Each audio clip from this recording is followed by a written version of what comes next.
ولازم نقول النهارده سباليتي كان معلم.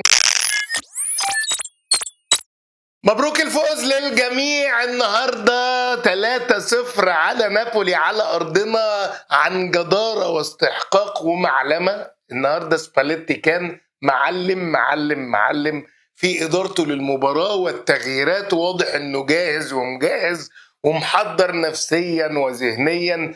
كل حاجه النهارده كانت، حتى وان كان في بعض المشاكل اللي هنتكلم عليها، ولكن هو عرف يدير، أرى مين اللي فورمة ومين اللي مش فورمة، عمل تبديلات داخل الملعب وخارج الملعب سبوتون زي ما بنقول. بصراحة النهاردة كان ماتش رائع يحسب له تكتيكيا. يعني النهارده سباليتي ادار الماتش بطريقه رائعه، وان كان حتى ما معناش توفيق. احنا 3-0 مع الرأفة، احنا كان ممكن نطلع بسكور اكبر من كده بكتير، ممكن كانوا يبقى 4 أو 5 مستريح، ولكن الحمد لله كانت البدايه 1-0 فقط الشوط الاول. وكنا قلقانين جدا لان الشوط الاول كان في كوره لترام يعني ايه في المقص، خبطت في القايم ولا في السوكل، يعني المهم كان المفروض يبقى 2 على الاقل. وفي يعني الكوره بتاعت كونسيساو اللي ما تضيعش، يعني يلدز بمنتهى عدم الانانيه بصاها متقشره لكونسيساو. كونسيساو المفروض كان بلمسه واحده ببطن رجله في الجون، ولكن حب يضمنها زياده وقعد يلم ويتحنجل، اتقفلت عليه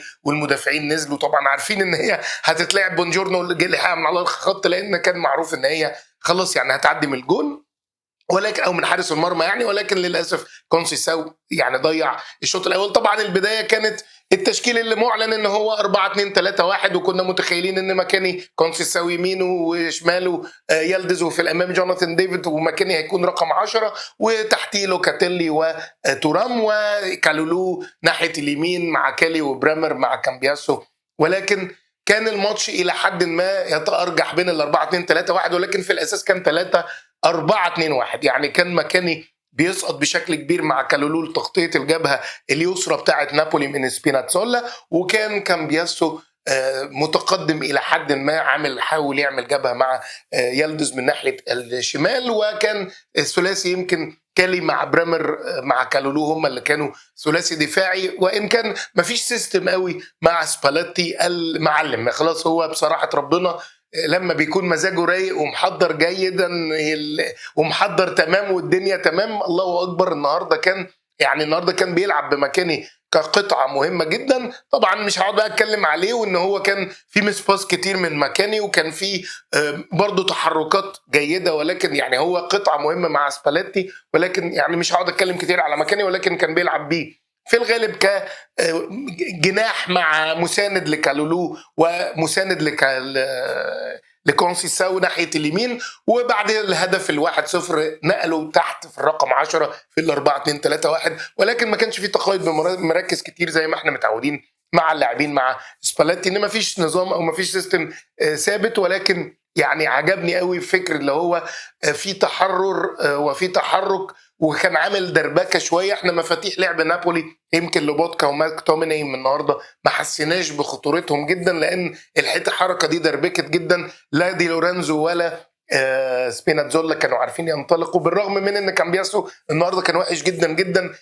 يعني كذا مره يضيع علينا فرص التقدم، مس باس برضو بيجي علينا. جوناثان ديفيد جاب جون، وطبعا لوكاتيلي لازم معلش بقى نديله حقه، لان في ناس كتير لسه برضو ناقمه على لوكاتيلي، ولكن الراجل عامل موسم حتى الان هايل. يعني الماتش اللي فات مع بنفيكا والماتش ده النهارده من احسن ان لم يكن رجل المباراه. طبعا الله اعلم هيدوها لجوناثان ديفيد ولا لا، انا بصور بعد الحلقه مباشره. ولكن لوكاتيلي هايل هو وتورام ولوكاتيلي النهارده. تورام برضو ثقه ايه النهارده، ابوه واخوه في المدرجات، ثقه ايه وزاد ايه، وكان يستحق على الاقل هدف من الاداء الوافر. ويمكن هو ولوكاتيلي ويلدز الوحيدين اللي في ناحيه الهجوم بيعرفوا يلعبوا كوره، يعني من ناحيه ان هو يعني مش فكره مجهود وافر وخلاص. لوكاتيلي النهارده عمل اسيست ولا اروع لجوناثان ديفيد اللي عرف يتقل على كورته الحمد لله. يعني نجح في ان هو يحرز الهدف الاول، كان مهم جدا، ولكن كان باين جدا الارتباك على نابولي من الغيابات ومن النتائج السيئه اللي بيمروا بيها.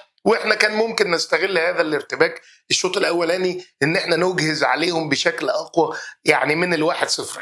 الشوط الثاني نزلنا كنا قلقانين، ولكن سرعان ما الوتيره برضو ابتدينا نعرف نمسك رتم المباراه، ويمكن خلاص اتقلبت على ال 4 2 3 1. لقينا ابتدينا ماكيني يضم اكتر كرقم 10 جنب يلدز وجنب كونسيساو، ولكن كونسيساو النهارده برضو ما كانش حلو، انا ما عجبنيش بشكل كبير. سبحان الله التغييره اللي فرقت بشكل كبير. يمكن من هنا ابتدى يعجبني سبالاتي جدا في قرايته للمباراه، ان العناصر اللي مش ماشيه كويس هو يمكن اللي سحبها علشان يعمل بعض التغييرات اللي داخل الملعب اللي هتفيده حتى للماتشات الجايه. اول حاجه عملها سحب كونسيساو، يعني عمل ده تغيير ثنائي، سحب كونسيساو وكامبياسو اللي هم كانوا اسوأ اتنين، نزل كابال ابجريد كبير على يعني كامبيازو. اتمنى واعتقد ان هو اول ما يعني يستعيد عافيته تماما هيبقى الاساسي عليه، لان هو احسن منه كتير. نزله تغيير مركز بمركز، وكونسيساو لما سحبه نزل كوستيتش. انا تخيلت ان كوستيتش هينزل مركز بمركز، قلت ممكن يخلي يلدز يقلب ناحيه اليمين وكوستيتش يبقى ناحيه الشمال ويخلي مكاني زي ما هو رقم 10، ولكن هو عمل تغيير تاني خالص، خلاها برضو يعني زي ما هي 3 4 2 1، وخلى مكاني ويلدز تحت جوناثان ديفيد، وخلى كوستيتش يبقى باك رايت. يعني تقريبا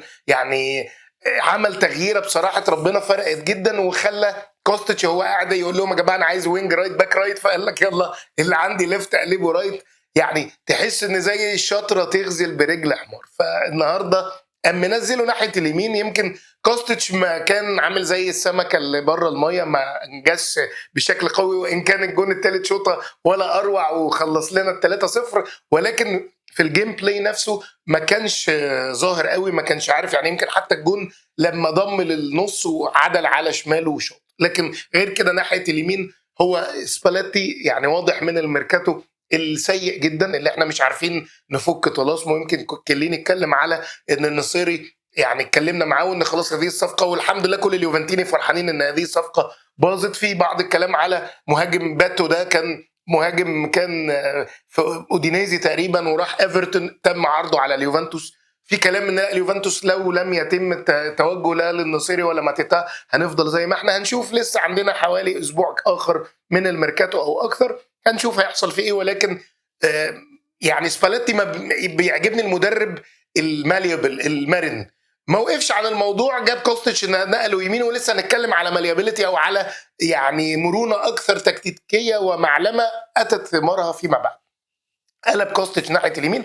الفريق ما كانش احسن حالا، ولكن كان هجوما تحسن بشكل كبير بعد خروج كونسيساو. ماكيني يعني كان بيفرغ مساحات بتحركاته ليلدز، ويلدز لما ضم لجوه بقى احسن شويه. جوناثان ديفيد كالعاده ما كانش محطه، وجوناثان ديفيد كان بيمارس هوايته المعتاده في ان هو يعمل ميس باس، يعمل مرتد علينا. عمل معانا واحده او اتنين يعني بوظ هجمه لينا، ومره عمل مرتد علينا كانت خطره جدا.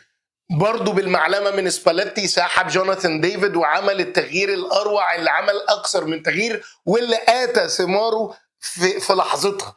سحب جوناثان ديفيد ونزل ميراتي، وخلى ميراتي يلعب رقم 10 صانع ألعاب تحت يلدز المهاجم. بقى ميراتي تحت يعني زق كوستيتش لقدام، وخلى معاه ماكيني وخلى معاه ميراتي تحت يلدز. وفي يعني أول ما اتعمل التغيير على طول ميراتي اسيست ليلدز، ويلدز الهدف الثاني. واعتقد ان يعني خلصها من خرم ابره، ولو كان جوناثان ديفيد خد الكرة دي من ميراتي ما كانش عمل بيها حاجه. فالحمد لله رب العالمين 2-0. ثم بعد ذلك يعني الاداء اتحسن جدا والامور هديت، لان خلاص كان فاضل 10 دقائق او 5 دقائق تغيير بقى هدوء علشان نسحب اللعيبه الجامده. لوكاتيلي يطلع وينزل بداله كوب ماينرز، ونزل جاتي برضو ياخد شويه دقائق. يعني ايه يعني الدنيا خلاص كنا خلاص اطمئنينا، وجاء الهدف الثالث لكوستيتش. كان معلمه من سباليتي النهارده، فعلا فعلا النهارده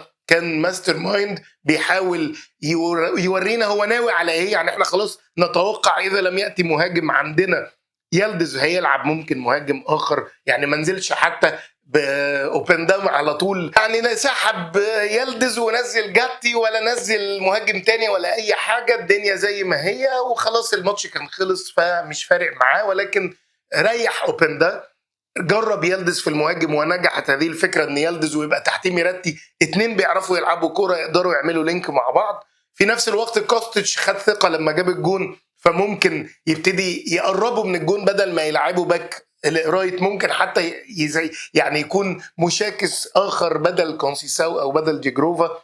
فهنشوف ايه اللي هيحصل، ولكن بصراحه ربنا الفريق بقى يعني ممتع بشكل كبير. بقى عندنا افكار كتير فيري انترستنج او مثيره جدا للاهتمام من سباليتي.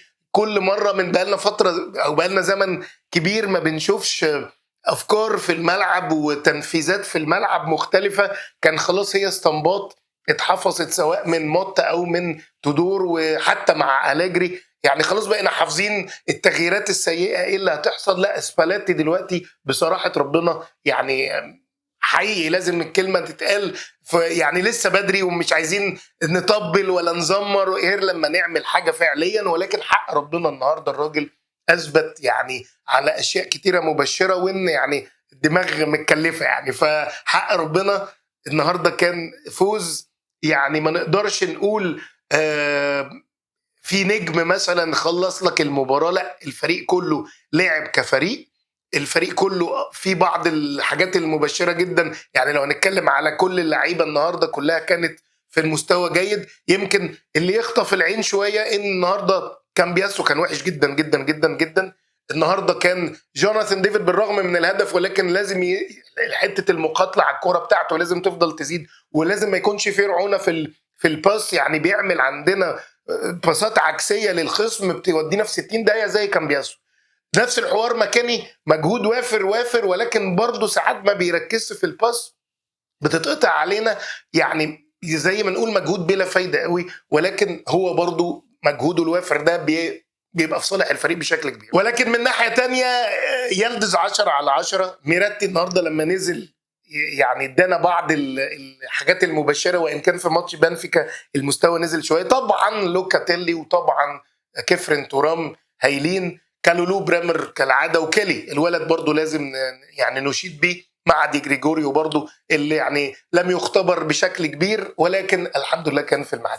الحاجه اللي لازم برضو لا انساها، الحكم النهارده كان لا مؤاخذه، يعني الحكم النهارده كان لا مؤاخذه اللي عدت مع ال3-0، ولكن طبعا في ناس هيقول لك البينالتي والفار على هويلاند، لا هويلاند كان بيستهبل، ما كانش فيه اي حاجه، التحامات عاديه في المنطقه. ولكن في النهارده في اخر الماتش يعني مكاني جاب من الفانيلا اترمى في الارض، الحكم عمل فيها عبيط خالص. يعني بصراحه ربنا النهارده كان التحكيم طبعا الفار كان فيه دوفيري، فمارياني ودوفيري ربنا ستر الحمد لله، وكان يعني فوز عريض لليوفنتوس. مبروك للجميع، فوز مهم جدا جدا جدا. لسه المشوار طويل، الانتر واخد في وشه وطاير، ولكن مين عارف ايه اللي هيحصل. خلينا نمشيها خطوه بخطوه وننظر الى موناكو الاربعاء تقريبا، اكيد ان شاء الله يكون لينا يعني برضو لقاء في حلقه ولحد ما نتكلم في اللايف الخاطئ.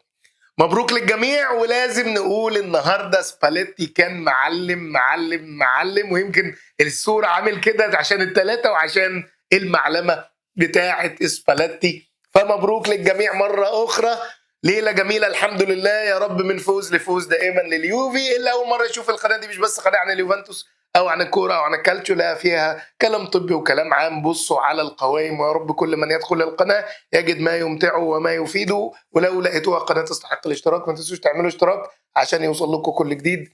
ربنا يدينا العمر والصحه ونتقابل على خير سواء اللايف الجاي او الحلقه الجايه، والسلام عليكم ورحمه الله وبركاته.